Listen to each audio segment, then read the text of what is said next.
let's talk about the Hyborian Age films, aka the Conan movies. Conan the Barbarian is a 1982 sword and sorcery film, featuring Arnold as the fantasy hero Conan. Although it was the film that really jump-started Arnold's acting career, it was not an easy film to get made. After some back and forth with producers, writers, and directors, Edward Pressman and Dino De Laurentiis were set to co-produce and John Milius was set to direct. Arnold was the main choice by producers to play Conan after producers have viewed a rough cut of pumping iron and couldn't get Arnold's physique out of their head.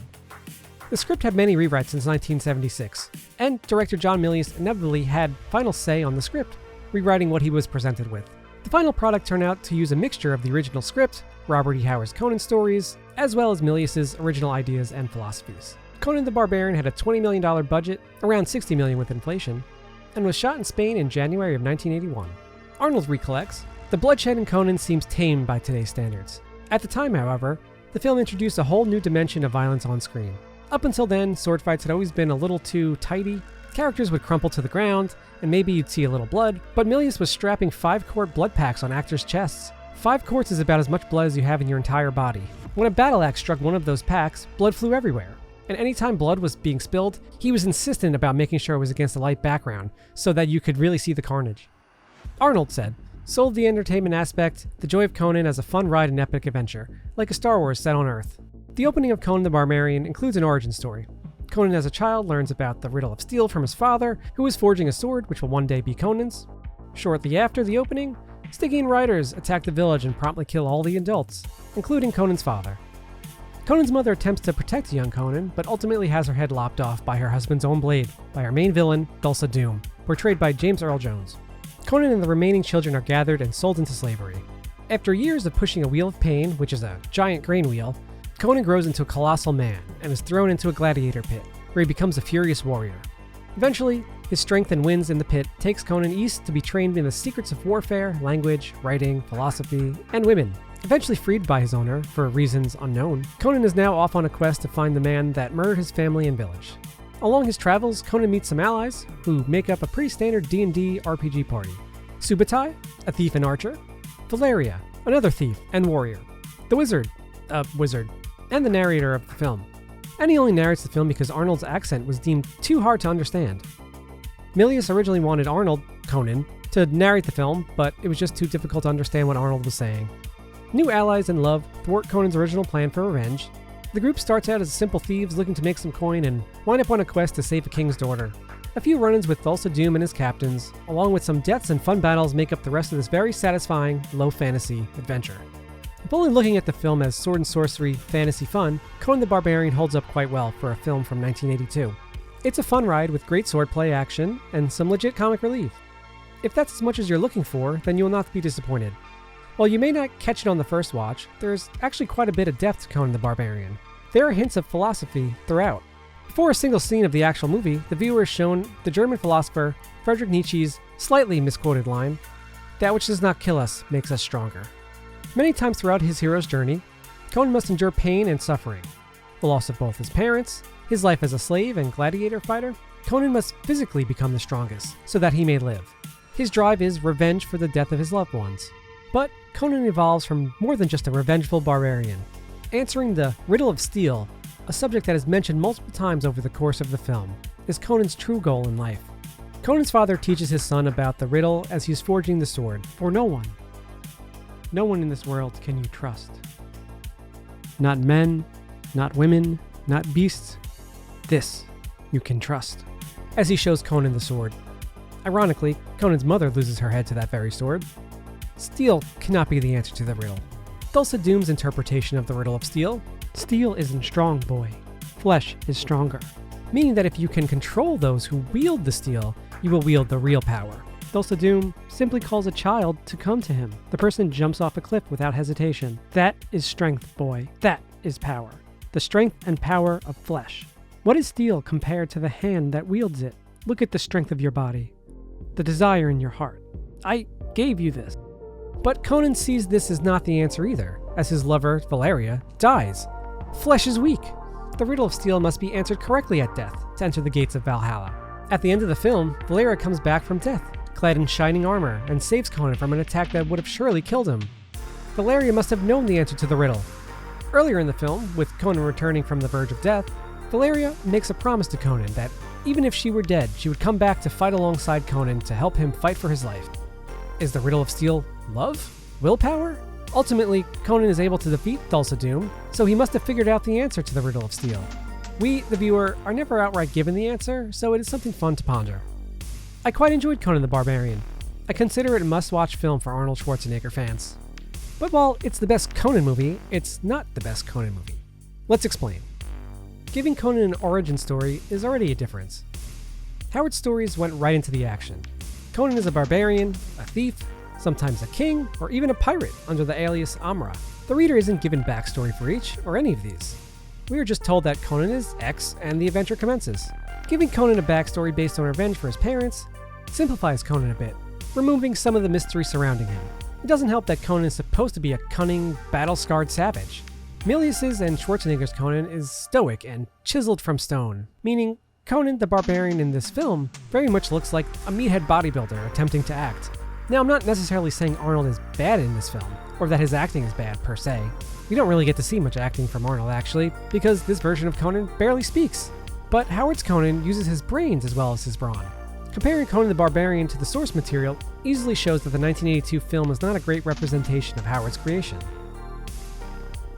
Conan the Destroyer is a 1984 film starring Arnold Schwarzenegger, who reprises his role of Conan, the sword and sorcery hero. A direct sequel to Conan the Barbarian, Conan the Destroyer is a shorter and lighter take on Robert E. Howard's Conan series.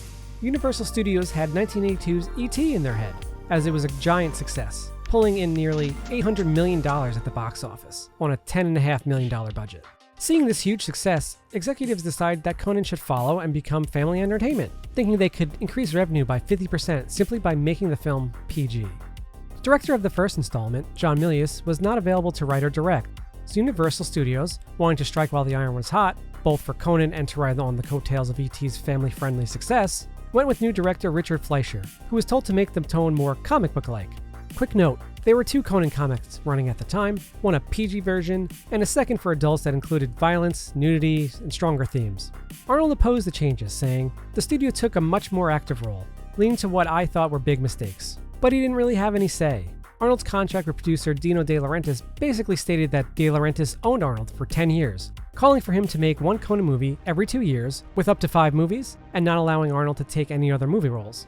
Luckily, De Laurentiis saw that having Arnold become a huge star only benefited the two of them, so he did not keep Arnold from acting in other films. Plus, the two had worked out an agreement that they would only make more installments of Conan for as long as it was profitable. Conan the Destroyer ultimately made 23% less than the first film. Cutting down the violence for the PG rating was the wrong tactic. It stripped Conan down to the bodybuilder meathead dope by adding humor and aiming it at families. While traveling with his new thief companion, Malik, Conan runs into Queen Taramis, who promises him that she can bring Valeria back to life if Conan can complete a task for her. Conan must take Princess Gehenna along with her bodyguard, Bambata, to retrieve a treasure and return her. Unbeknownst to Conan, the princess would then be sacrificed. After gaining a couple more allies, the wizard from the first film, who now has the name Akaro, and the warrior Zula, the party reaches their destination, a castle in the middle of a lake. Of course, Princess Gehenna is captured while they sleep. Conan and company must travel through the fortress and save her. The party eventually does indeed save Gehenna and manages to grab the treasure. After some more enemies to fight on their journey back, Bambata and Princess Gehenna slip away and make their way back to the queen.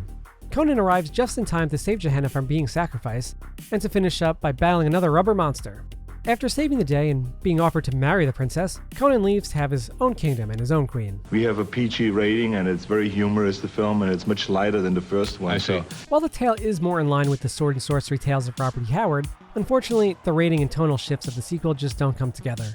The humor is not funny, Malik being the worst culprit of this with his dopey remarks and weird voice. We no longer are treated to any deeper meanings or philosophy as seen in Milius's film. Conan the Destroyer is just a popcorn action flick now aimed at children. One of the monsters Conan fights literally does WWE wrestling moves on him. None of these changes help the film at the box office. Quite the opposite, actually, as it only raked in 31 million worldwide. Pretty awful, considering Conan the Barbarian grossed 61 million. My biggest issue with the film? There just isn't any character development. Conan is just a dopey strongman type. There are multiple times he notices Bambata attempting to deceive him but just lets it slide for some reason. Everyone else is just sort of there. Zula joins them because Conan sets her free, but is mostly forgettable after that. Malik is awful. Bambata and Akiro get decent screen time, but they're just sidekicks. Princess Gehenna falls in love with Conan because he's hot and saves her. Conan the Destroyer just feels like a cash grab. The first film was a surprise hit, so they hit while the iron was hot and got a sequel out quickly. Make a few adjustments to the tone this time around to increase profits by hopefully getting more families with children into theaters. It's just a case of sequelitis. Red Sonja is a sword and sorcery film from 1985 starring Brigitte Nielsen and Arnold Schwarzenegger. And it's Red Sonja, not Red Sonja, as I called it in my earlier video. Whoops. Why include Red Sonja in a video about Conan, you say? Well, Red Sonja takes place in the Hyborian Age, the same universe as Conan the Barbarian. Producer Dino De Laurentiis had lost the rights to use Conan in film. Still wanting to create a Conan movie, he dug deep and found Red Sonja, a comic book property that just happened to take place in the Hyborian Age. Red Sonja's rights were secured, and this odd film was made that is basically a Conan movie in all but the name. As mentioned earlier, Arnold had a multi-picture deal with De Laurentiis and agreed to make a cameo in this film as a favor to him. Arnold, now a rising star, had Pumping Iron, 2 Conan films, and The Terminator under his belt. Having him make a cameo could only help the film succeed, right? Let's look at the film. Red Sonja wastes no time. Right from the opening of the film, we are told that Red Sonja became a legend in her quest for justice and vengeance. Queen Gedrin wants Sonja for herself, but is denied. Sonja grabs Gendrin's weapon and hits her in the face, scarring her. Queen Gedrin retaliates by murdering Sonja's family and letting her men rape her. Quite the first 2 minutes of the movie. Sonja escapes and trains in the art of swords, while Gedrin steals a dangerous talisman that has the power to destroy the world. Meanwhile, Sonja's sister manages to escape the attack at the Temple of the Talisman. Apparently not all of her family was murdered, and runs into the warrior Kalidor, played by Arnold, who she begs to take her to her sister, Sonja. The talisman cannot be in the hands of the evil queen. The adventure takes off from here. Red Sonja, named for her red hair, meets more companions along her adventure. The young and annoying Prince Tarn and his servant Falcon pepper Kalidor in and out of scenes a few times, and eventually the party makes their way to Queen Gedrin, who is evil for the sake of being evil, and saves the world from annihilation. Surprisingly, I found Red Sonja to be more interesting than Conan the Destroyer, but it's still far from a good movie, which probably has more to say about how bad Conan the Destroyer truly is.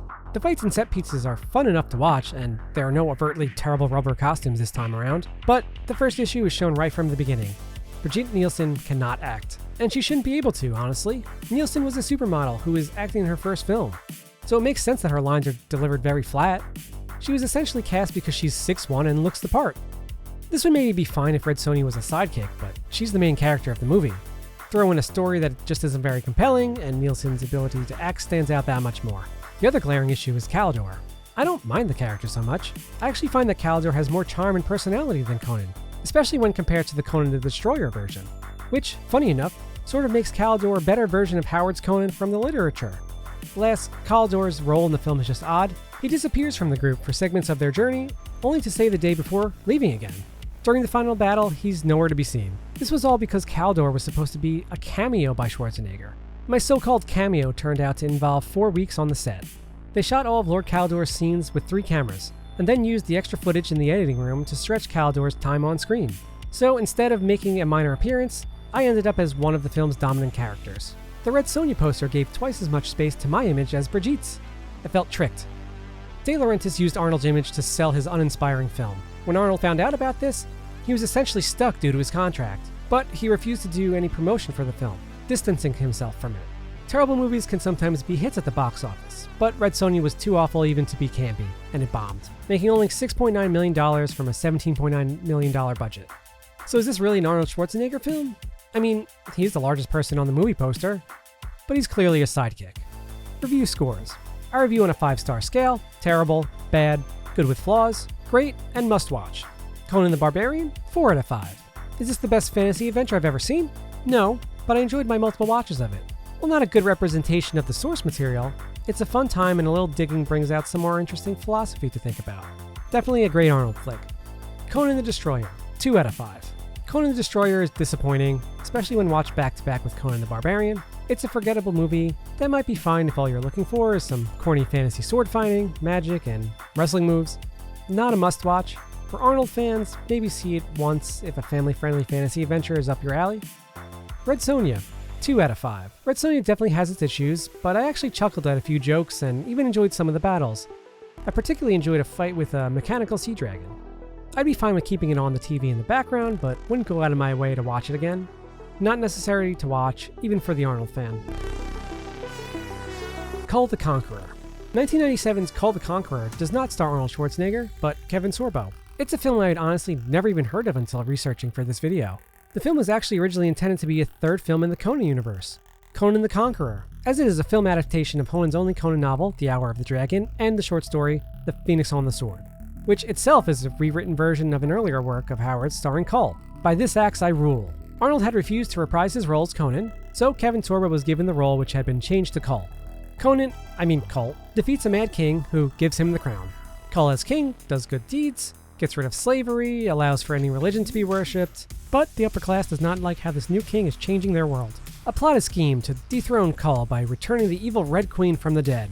Once returned, she uses her sorcery to influence Kull, to choose her as queen. The plan to murder Kull during their wedding night and take the throne for herself changes because Kull is a good lay. Of course, our hero breaks free, defeats the queen, and eventually returns to being king. Kull the Conqueror is mostly a forgettable movie. The action is fine and the humor isn't that great. It is very 90s. The first half reminded me a bit of the first Mortal Kombat movie. Campy, but still fun. Unfortunately, the back end of this movie becomes a slog to watch.